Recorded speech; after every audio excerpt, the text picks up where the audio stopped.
In this video, we want to cover the topic of sampling distributions, or at least introduce the topic of sampling distributions and what they are and how we use them. So far, what we've been doing is learning some tools that are necessary for our next step in our journey.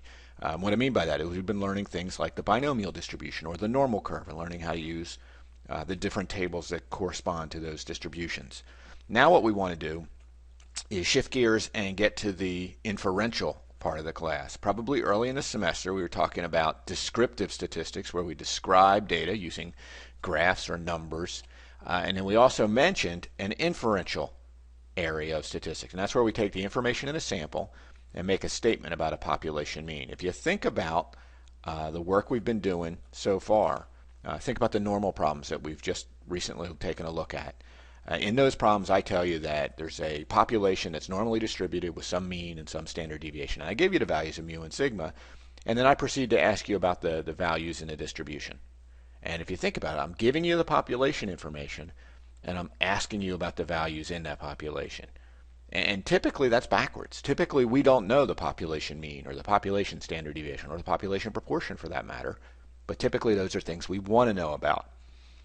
And so what we're going to do is get to the inference part of the class, which is where we will take a sample, and from that sample we'll see what we can say about the population values. Now, in order to get there, we have to travel through sampling distribution. So that's a topic that kind of turns things around. It goes from the tools that we've been looking at to the inferential techniques that we want to get to. So here's how we're going to start. Let's look at two definitions.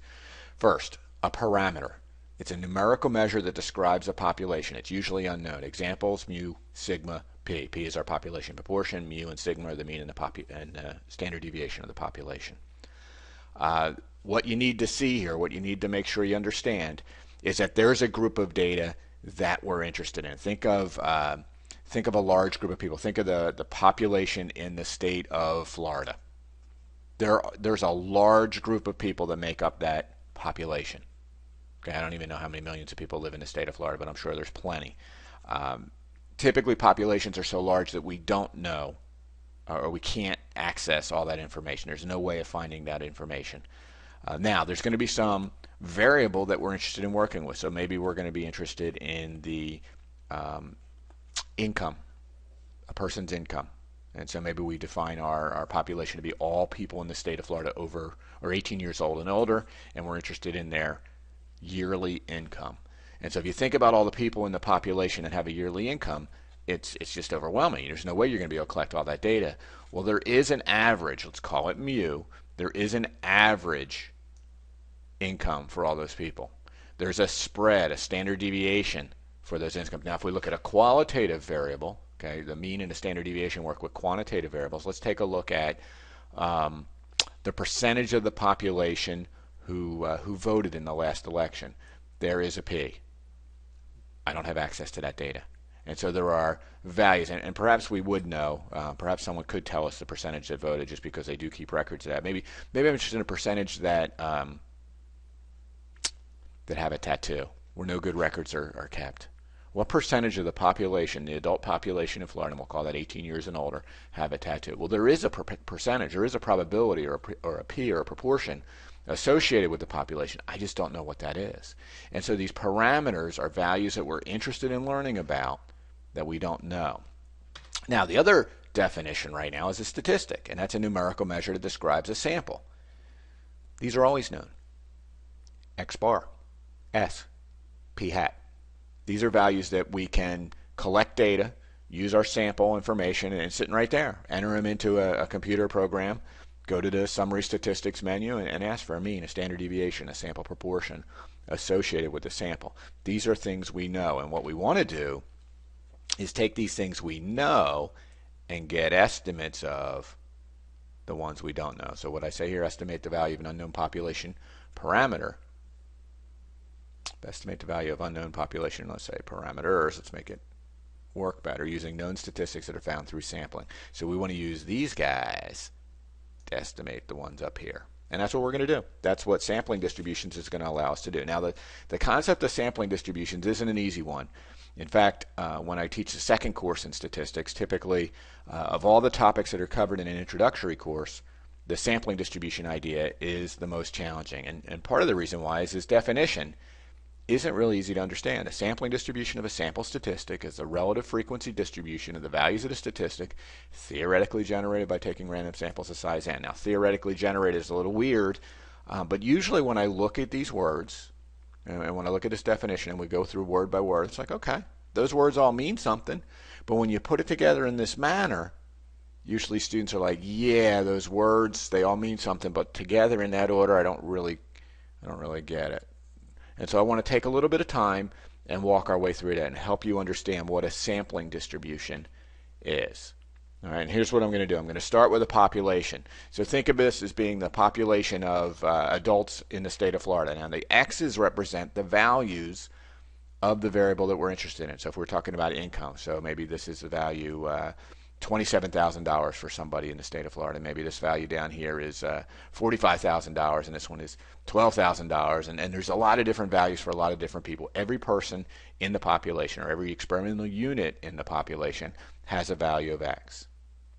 There is an average, mu, of all these X's. We don't know it. Again, in practice, it's too difficult to collect all that data. So what we're going to do is we're going to go and take a sample. And you can see I've circled 3 of the X's. From those X's, we get a value of X bar. Let's call that X bar. And I'll put a little 1 next to it, or subscript it. That's the sample mean for the first sample. Is that mu? Probably not.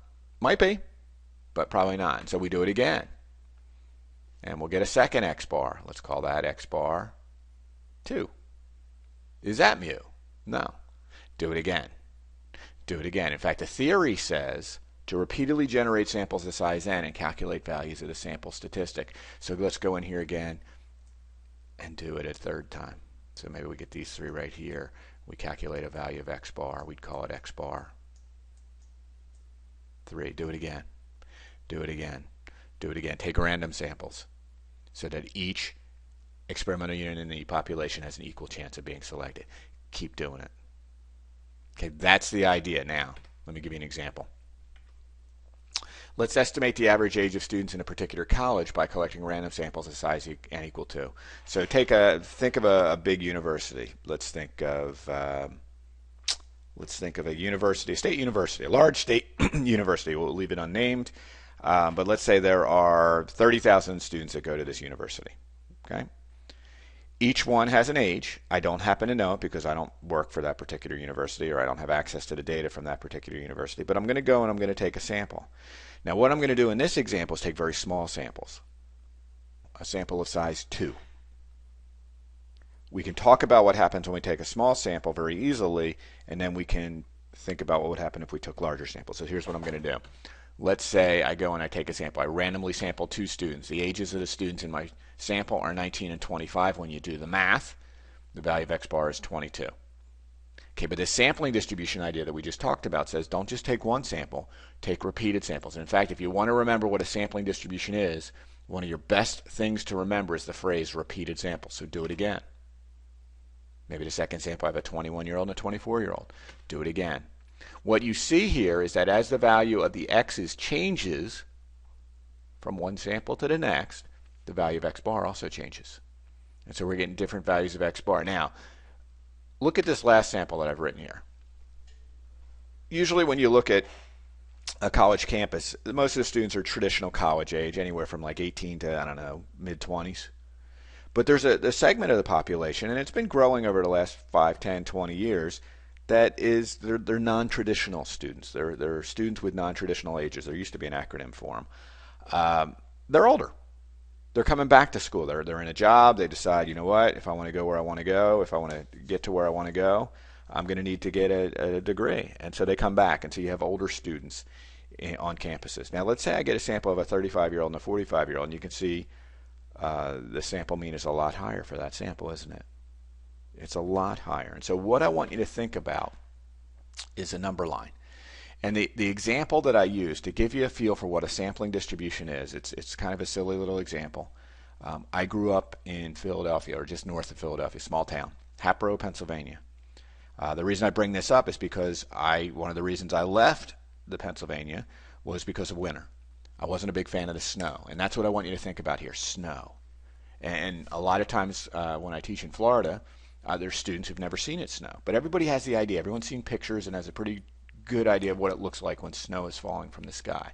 Now, why I say that is because what I want you to think about when I go from one sample to the next and calculate a value of x bar, think about this being the number line. And think about, let's see, 22. Let's put 22 right there. And then 22.5 would be right here. And then 21 would be over here somewhere. And then 40 would be way up here somewhere. I want you to think about these values of x bar kind of falling from the sky like snowflakes and landing in their particular spot. If I kept taking samples, I would get values of x bar. Most of the values of x bar would be over here, and they'd start to overlap a little bit, and they'd start to pile up. They'd start to, and the word that we use with snowfall is it accumulates when you get a lot of snow. Well, that's what these x bar values would do if you sampled over and over and over again. You would get an accumulation, or what I like to say, a piling up. And so these x bars, after time, as you take different samples, are going to start to pile up, and that's what's called the sampling distribution. The piling up, or the accumulation of the sample's mean, is called the sampling distribution. And I like the idea of snow falling from the sky and piling up. You can kind of get a visual of what that looks like. But that's what happens with the x bars. Now, some things that happen as you start sampling, especially when you start small samples, very small samples, the shape of the distribution of the x bars looks a lot like the shape of the population. And if you're talking about ages of students, you get a very skewed right distribution. Most of the students' ages are between 18 and, say, 25. That's where much of your x bar values would be as well. Most of your x bar values would be between 18 and 25 as well. Now, here's a thought. Here's something I want you to think about. And I know it's going to be tough in the video because a lot of times in class I'll get feedback and I'll talk back and forth with students. But here's what I want you to think about. See if this makes sense. I'm thinking about these older students in the sample right now. Let's say I took a sample of not 2, but let's say I took a sample of 20. 2 questions. First, is it more or less likely to have an older student in the sample of 20 or in the sample of size 2? Is it more or less likely to get an older person in a sample of 20 or a sample of size 2?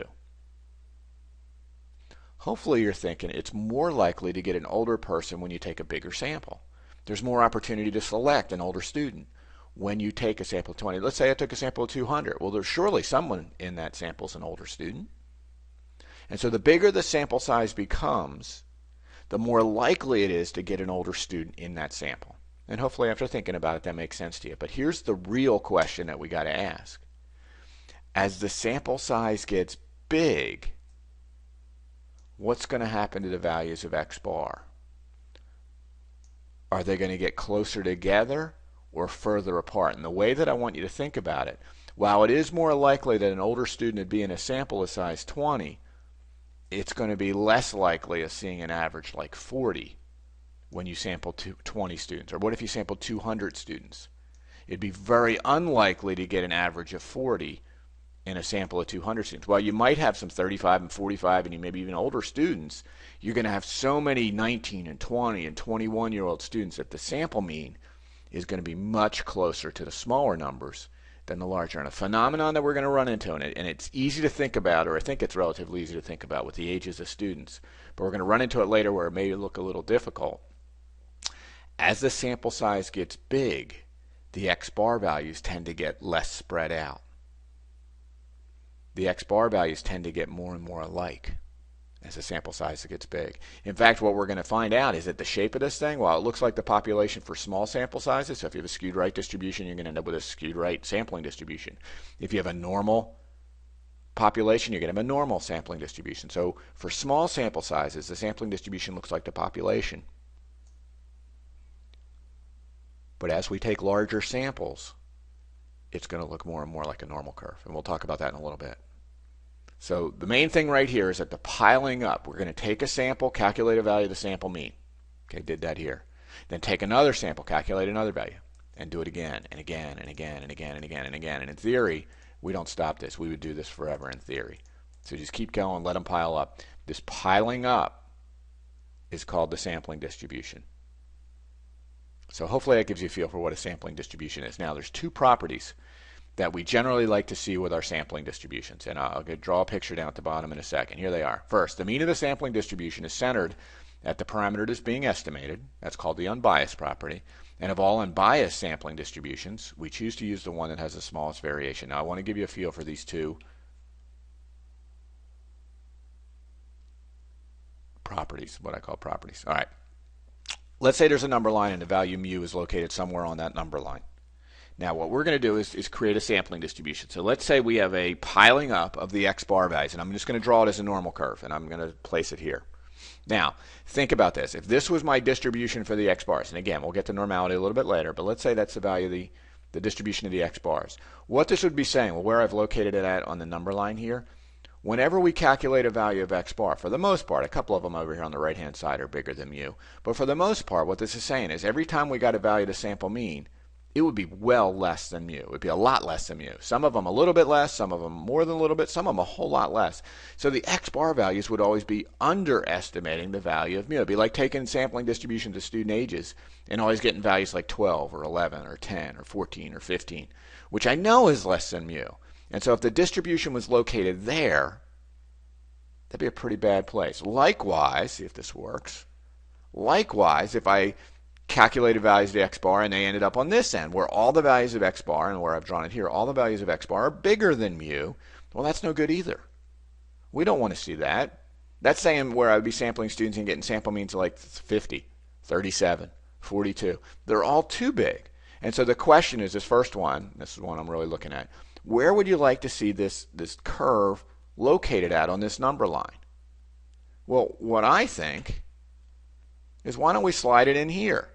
And what that's saying is that sometimes the values of x bar, and I'd be thinking about over here on the right-hand side, sometimes I get values of x bar, like maybe out here, and I'm just drawing them as little dots right now. They're bigger than mu. Sometimes I get values of the x bar that are less than mu, and this is how they pile up in a distribution that looks like this. But overall, the average of the sampling distribution is right at the value mu. That's called the unbiased property. It's a good thing to see happen. Now, sometimes, and in your notes I'm going to have you draw a second distribution in that looks like this. Sometimes we get two distributions that are unbiased, that are centered at the same spot. We get one that's tall and skinny, less spread out. We get one that's short and fat, more spread out. And the question becomes, which one's a better one to use? Well, when we get to our confidence intervals, or our interval estimation, which is the next topic we go to after sampling distributions, we're going to want to sample from the distribution we choose. We're going to want to pull one sample out and try to get as close to mu as possible. And so really what I'm asking here is, which of these two distributions is going to get you closer to mu? And when I say close, physically, the distance where we're away from mu, closer more often. Well, this guy, the tall, skinny one, the one that has smallest variation. This is referred to as the minimum variance. So these two properties are the basis for how we estimate parameters. Remember, we started with a parameter. How do we estimate mu? Well, there's two statistics that can do it, the mean or the median, the sample mean, the sample median. This is the sampling distribution of x bar. This is the sampling distribution. I'm going to use the symbol m, which is a pretty common measure or a symbol for the sample median. The median sampling distribution is more spread out. They generally give you values that are about the same, but the x bars are more reliable, are more accurate. And so we use the x bar as our best guess, and that's where we're going next. And so it's these two properties that we look at. Now, the phrase unbiased or minimum variance, those aren't real important phrases, but I want you to understand the logic behind how we choose our point estimates. And a point estimate is just our phrase or a term that we use to describe the sample statistic that provides the best guess. If we want to estimate mu, or estimate a population proportion, or estimate a standard deviation from the population, how are we going to do it? Well, we're going to find the statistic that does the best job. X bar, S, P hat. Those are the point estimates. X bar is better than the median. X bar is better than the sample mode. The sample standard deviation is the best guess at a population standard deviation. P with a little hat over the top of it, I'll read it as P hat, is the point estimate for a population proportion. This is a sample proportion. This is a population proportion. Those are the best ways of doing it. And so that's the point estimate part. And so the sampling distribution idea, we're repeatedly sampling, we're calculating values of the statistics, we're piling them up. What we're doing here is we're saying of all the different sampling distributions, of all the different sample statistics, these are the best ones. Our next step now is to take a closer look. And really the ideas we talk about over the next little bit, when we're talking about the sampling distribution of X bar, there's similar stories for these two sampling distributions as well. We take a close look here at working with a population mean. And then we're going to see how a lot of these things are going to come together when we look at confidence intervals. So the next step is to talk about the sampling distribution of the sample mean, but I'm going to leave that for my next video. So hopefully the sampling distribution idea makes some sense, and I'll talk to you soon.